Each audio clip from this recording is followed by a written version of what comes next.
সাইয়ারা এমন একটা ছবি যেখানে ভালোবাসার শেষ প্রহরে কিছু গল্প থাকে যেগুলো হৃদয়ে গিয়ে লাগে।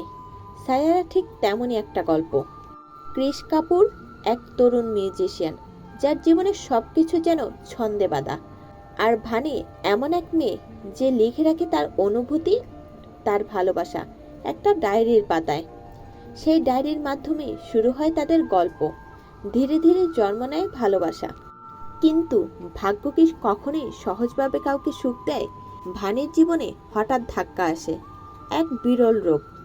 এত অল্প বয়সে সে স্মৃতিশক্তি হারিয়ে ফেলে।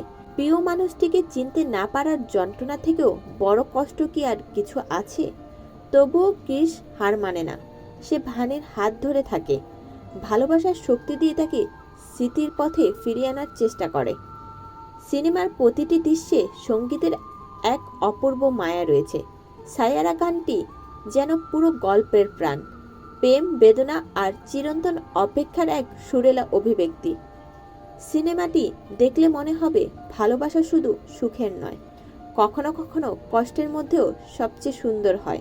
মোহিত সুরিল পরিচালনায় নির্মিত এই সিনেমা আমাদের মনে করিয়ে দেয়, সত্যিকারে ভালোবাসা স্মৃতি হারালেও হৃদয় থেকে মুছে যায় না।